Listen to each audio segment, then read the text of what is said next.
वो सेल करना पड़ता है, फिर आपको मार्केट सेल करनी पड़ती है, फिर आपको आईडिया सेल करना पड़ता है, राइट? Same priority order. तो जो पहला फंड रेज करे थे उसके अंदर आई थिंक वो तो एवरीथिंग वाज अ गेम। वो आधा इक्विटी रेज कर दिया, आधा लोन रेज कर दिया। आई थिंक वो हाफ द वे थ्रू वो कंपनी गिर गई, वो लोन सारा मेरे ऊपर आ गया। सो आई लर्न कि लोन रेज नहीं करना, 50% लोन चाहिए। So 20 years ago, VC or PE, even in the West, were not, but were there, but were not that big.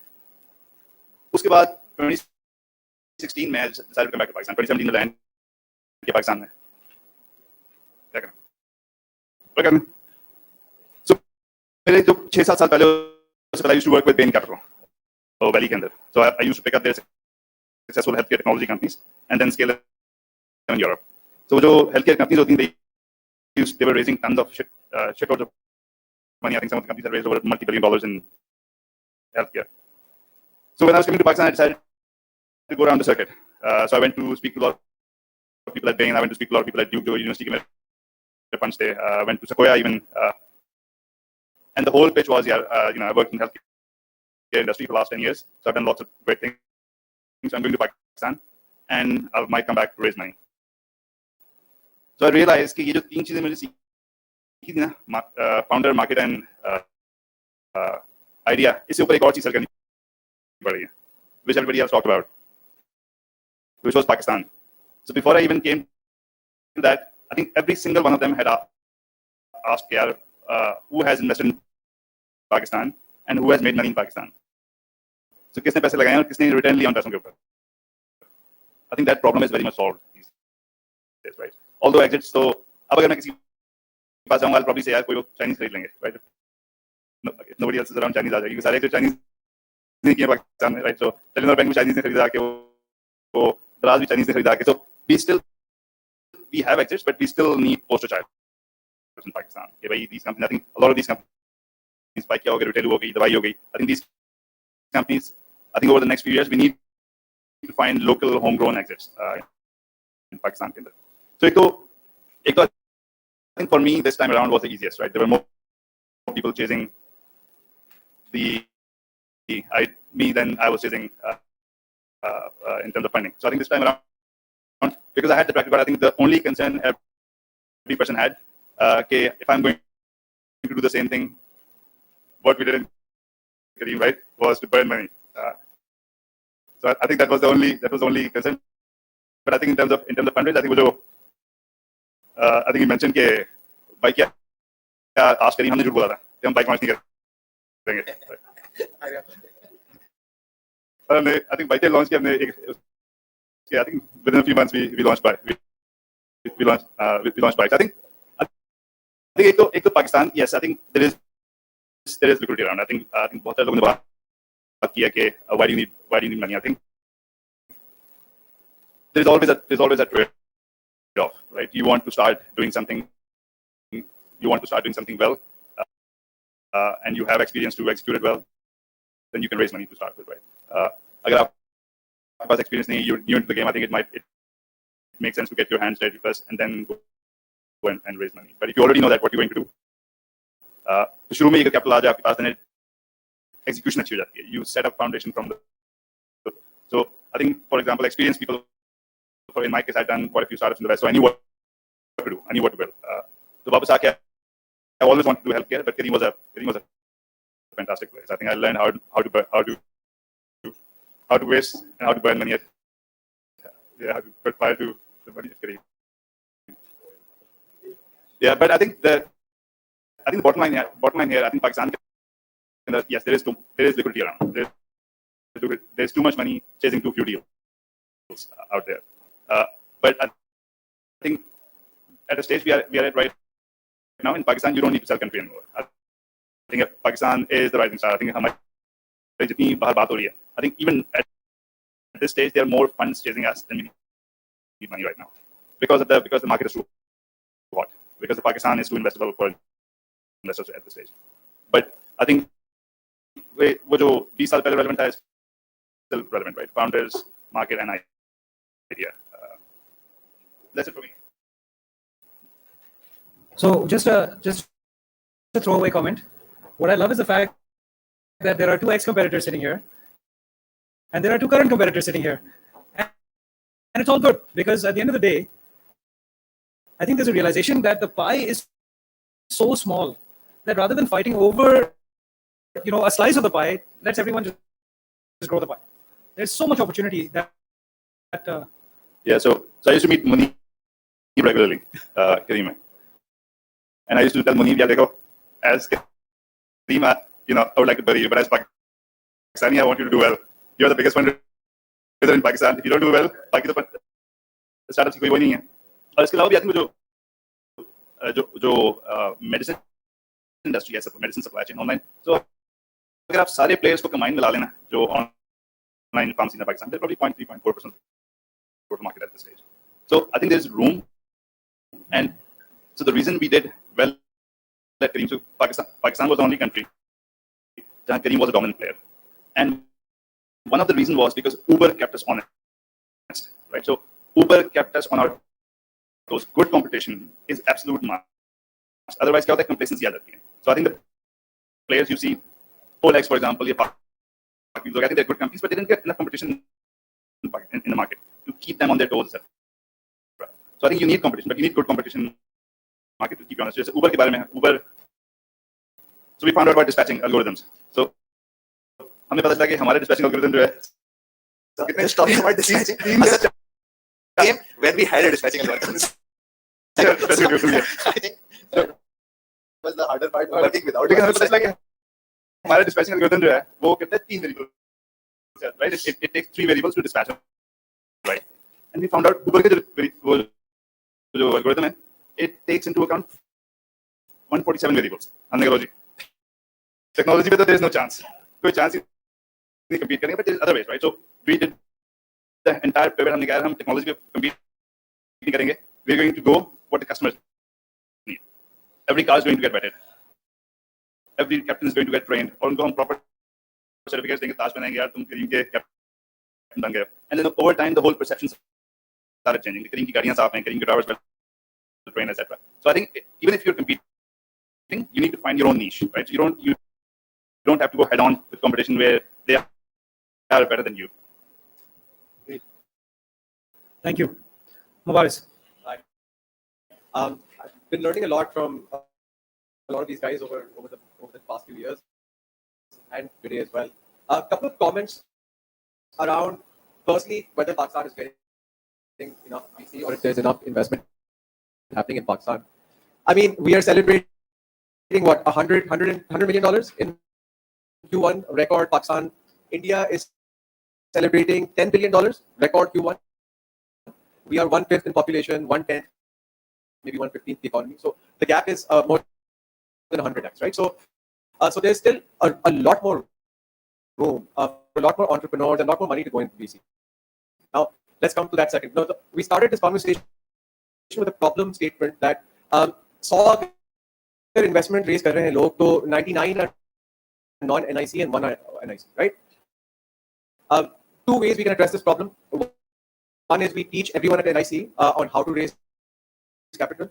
The other part, which we haven't spoken about at all, is why did none of these guys who raise capital come to NIC? It's free. कुछ जा भी नहीं रहा था. Now, what is the value that an institution like NIC needs to provide for people who are promising founders, backable founders, and are being backed, for them to join NIC? Some of these guys raised money like not too long ago and started their journey not too long ago. So it must be fresh in their mind as to why or what could have NIC offered for them to join. Or if they were to start today, why would they or why would they not start off from the NIC? I think building from that is very important, because if it's there's a lot of funding available for the NIC, there's a lot of capital available, it's taxpayers' money, and if one of our biggest objectives is to support more founders, let's ask all these founders in this room who, and I know most of them, a lot of them have actually turned down investment. So वो वाला नहीं है कि मतलब मिल नहीं रहा था, उसके one step beyond भी किया so what it is that the value that they can derive from NIC, and how can NIC bridge that gap? I think that's a more relevant question to address that problem statement. That's a really interesting way of flipping the problem on its head. So thank you for that. I suspect I will never never not be able to ask this question again. So, thanks. Okay, so I will come back to that question, but Zohaib, Is it working? yes, but keep it close. Yeah. Yeah, sure. First of all, thank you for having me here and all of these founders. I think everybody has raised, quite considerable amounts of money in this room. And also they are all seasoned founders, most of them. I think, and everybody has brought in, some amazing points. So kudos to everyone. I think a few points that, I would like to just add value to whatever they've said. The first thing is the life of a founder, first time founder, is often very difficult. But how do you minimize that risk? You go into a startup with the mindset of learning. For instance, my biggest mentor in the startup industry was Swan, right? He raised tons of money, when we were building a biggest decentralized mass transit system by the name of Airlift, right? And that's where our mindset was that, we have to learn whilst executing. And when we were in, you talked about NIC, and I think it's also a co-working space. We were also in a co-working space when we were starting off, and we could see the other startups not having the same kind of execution or energy levels that we were having, right? And that became the fundamental differentiating factor between why startups succeed and why some of them do not succeed. That's number one. So if you're a first-time founder, I think the biggest advice is go out there, learn from a founder, and spend 24 months with him at a very early stage, very, very early stage. So, when somebody has just raised an angel round or a PC round, just go in and, start seeing that journey. We started in September last year, probably the latest one to enter this highly competitive markets, and we have some amazing competition here as well. I think founders generally need to understand, and after having that experience of working at an early stage startup, need to understand the process of fundraising, which nobody tells you how to raise. Right? Everybody states, yeah, yes, and nobody kind of tells you how to raise. First, you have to, like Wahad also pointed out, and Furqan also said, and everybody has said, you have to determine the set of investors that align with your vision, and it is going to be changing with every with every state of your business. The first round will probably be the easiest of the rounds, which is the angel round. It's very easy to convince an angel. It only takes like roughly 60 minutes, and you will be convinced. The most important and the most difficult round is the first institutional investor round. That's where you are converting from that angel mindset into an institutional mindset where, as he rightly pointed out, that there are 100 bets to be made. And if you see the skew of the bets that are paying off, they're paying off massive amounts of money, 100x, 200x, but majority of them are failing. So VC is going with the mindset, we're gambling with 100 bets, 2 or 3 will pay off massively, rest will give a normal return. So that's important to understand. And when you're going after, the kind of business that we're in, we feel that private equity funds are great partners, VC funds are great partners, maybe local conglomerates are great partners as well. But it's important to understand who your market investor is, right? And then once you figure that out, and how do you figure that out? Similar emerging economies throughout the world that have similar startups, and those funds have backed those startups, right? So for instance, you see India, you see Egypt, you see North America, Latin America, you see, and that's where you kind of feel that this is the set of investors that have already invested, they understand well, and they will probably be the best partners because they will show you what not to do. There are a lot of unknowns in startups, and you need to be cognizant as a founder that you don't know everything, right? So you need to understand the next person in on your board or investment on your cap table, he will tell you what not to do, and you have to listen with an open mind. Once you kind of figure that out, for instance, if you're raising in B2B, you kind of see B2B spaces, AgTech, where कौन किसने invest किया, you kind of reach them out. So how does the process work? It's very important to understand. You figure out 100 institution VCs that will invest in your kind of business, and you come in with the mindset that you will receive a lot of no's, a lot of no's. So there's no such thing that you go into a meeting and you will kind of say yes. If you'll hit yes. The success ratio is probably single digit throughout. If you see the average, once you kind of figure that out, you have to bunch those meetings together. It's a process of running a fundraise. It's a process. It's not कि मैं 10 को आज reach out करूँगा, 5 को फिर अगले महीने. That's not it. You have to bunch out meetings really tightly so that the process helps you get through it. And after that process, just like in any ordinary sales funnel, you would have 100 people on top and 7 people right at the bottom giving you a term sheet. And that's it. And how do rounds normally get together in an institution round? You just need one yes, and that is the lead investor. Once you have that lead investor, followers are just, they're just sitting there, they're just spectators, just watching out on their inbox for your email to tell them, yeah, you got the lead term sheet. Okay, here's my cap. And that's how the process needs to be done. Nobody teaches this, right? And it's important that, if NIC is building this, it's important that you teach the art of storytelling, you teach the art of the process, and you teach the art of closing. Three simple things. But all of this is vulnerable if you do not have traction. You need to be growing double digit, day in, day out, every month. And if you're not executing, unfortunately, you're not in the right space. And the biggest problem that founders face is everybody wants to build a startup, but nobody wants to spend their entire life building that product, right? You need to understand that this is not you're in for the long game. A game that is probably going to take majority of your time, majority of your life, 20 years probably, 10 years probably, and you'll sacrifice a lot of things. If you are ready for that, and if you're also trained using a seasoned founder before, then you should take this step further. Otherwise, it's just the odds for your success are वैसे भी startup में बहुत कम होते हैं. आपके लिए तो you're on a different trajectory altogether.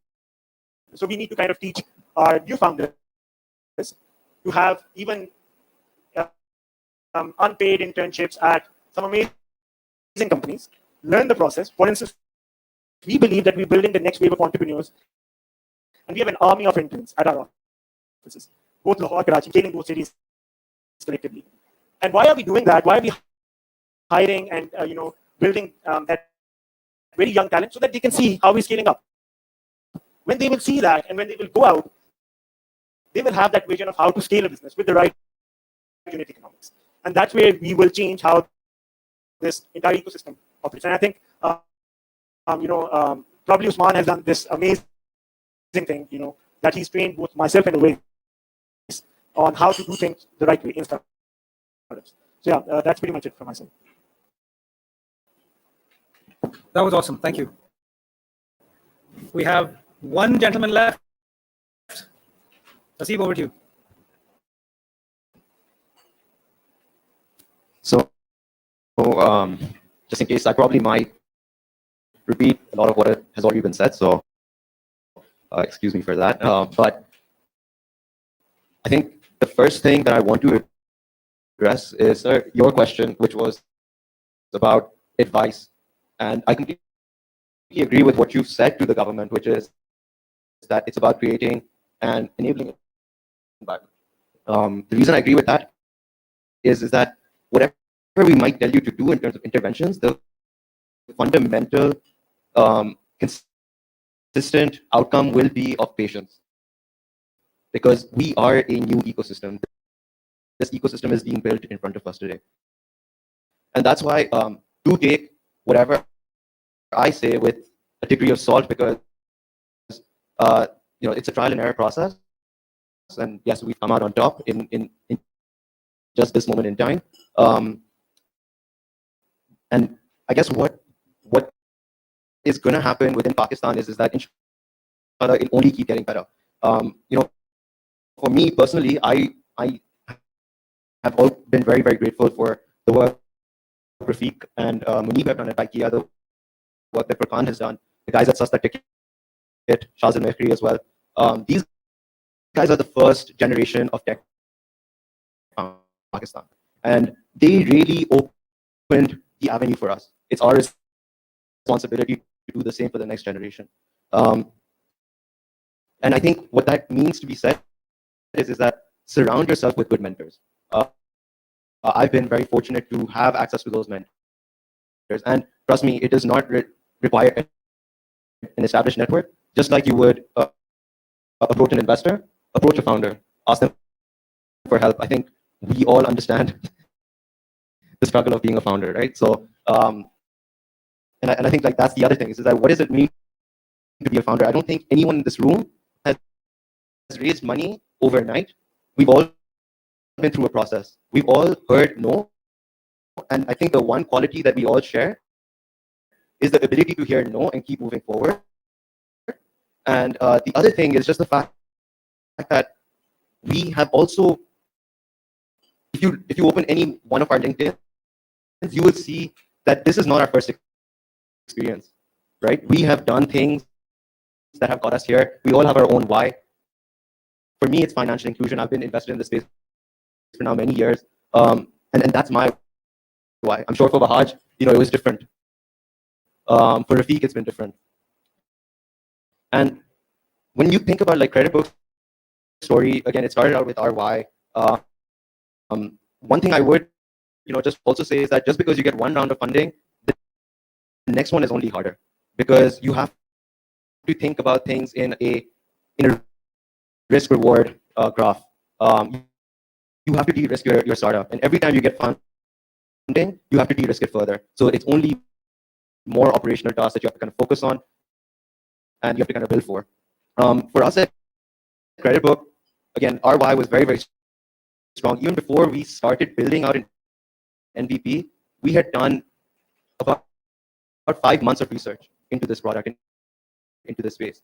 We had to understand why does financial exclusion exist. For us, for me, it was the needle had only moved 4% in 5 years. And that wasn't good enough. There are many incumbents and there were many startups before us. So for us, it was being able to identify what was happening at the grassroots. Once we did that, we started to understand, okay, what do we want to build and what's relevant for this customer? Also, who is a viable customer?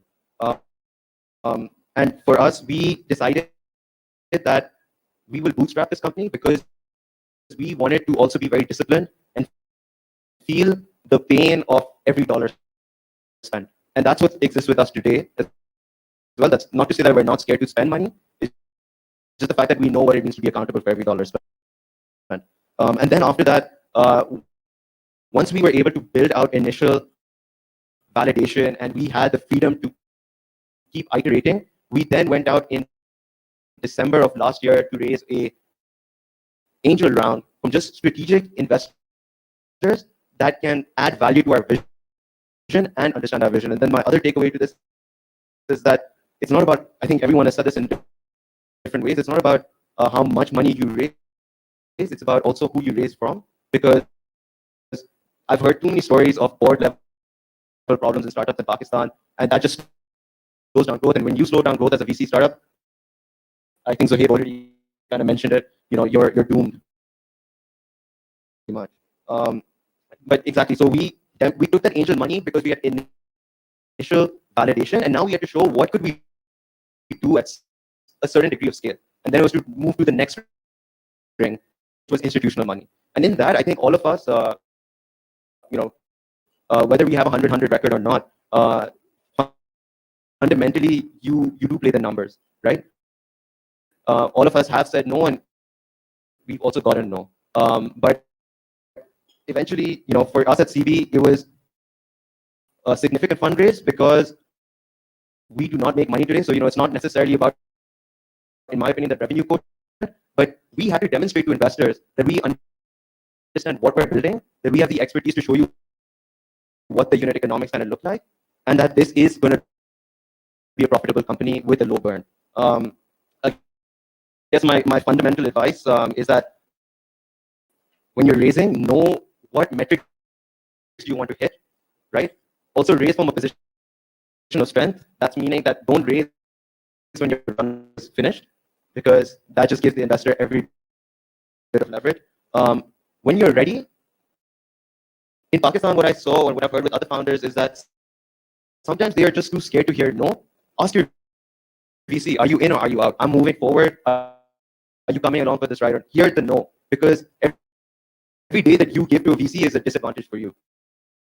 So close the deal fast. And yeah, I think lastly, again, just find good mentors in each field. Who's the best at technology? That you don't have to know that person immediately, but ask people around you. Who's the best tech resource? It might not even have to be in Pakistan. They could connect you with someone else. That would be my kind of giveaway. Amazing. Thank you so much. Now, before I open the floor to questions and a more general discussion, I just wanted to mention that the cake that is on the table before you is significant. It's not. Yeah. Like, another cake. So there were two special events celebrated here today earlier. One was our third birthday, so Nick actually turned 3 in May. The second was that Ignite, our sort of parent body, was recognized in a global forum for the creation of NICs and the impact that NICs have created in Pakistan. So we actually had two separate cakes, and it was all very warm and fuzzy, and the output is in front of you now. So when you eat it, you're eating a little bit of the ecosystem. You're actually ingesting the ecosystem right there. And with me, it'll stay with me for life. With some of you younger, fitter people, and you'll probably be gone in 2 days. So just on that, the other thing, all of you realize that you are now locked into a lifetime of mentoring at NIC. This is not a request. I will be harassing you to set up a session, maybe once a month or once every 2 months, whatever is convenient. I know you're all very busy. You work 24/7, and you're flying around, setting up castles in the air. We need you here because our startups need to hear this from you. There's no replacement to have a session with one of you guys or one of your team members in front of 20, 30 startups. They need to hear it directly from the horse's mouth. Watching a video doesn't do it. And since all of you mentioned mentoring and advisory, you are now hereby knighted as official advisors to NIC, and we'll be sending you contracts that are legally binding. And so we will. I'm not kidding about that. The Ignite team is back there. They know we have to sign contracts and agreements with people who come and mentor us. So I think that's going to help us hugely. Absolutely, the next step in evolution will come from these stories, these insights, the face-to-face time, the individual nuggets that you have shared today. So thank you for that, and thank you for that.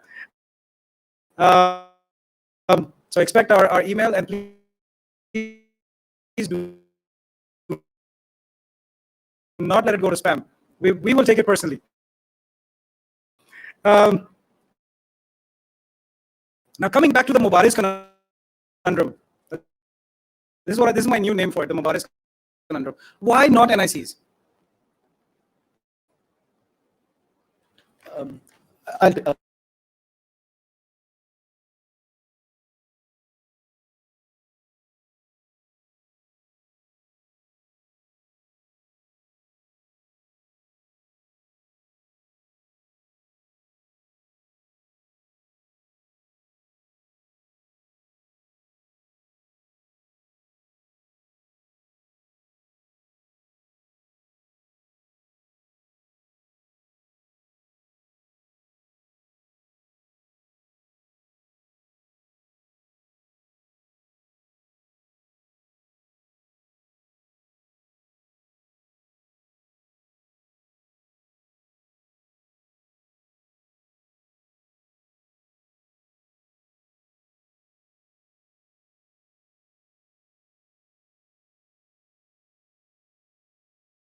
is more mature people roll with the punches.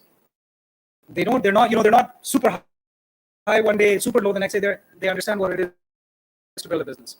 But great feedback, and thank you. Ikea has always been very kind to us. They always come out whenever we need them. They are poster child for what it means to be at NIC Karachi. So thank you, Ravi.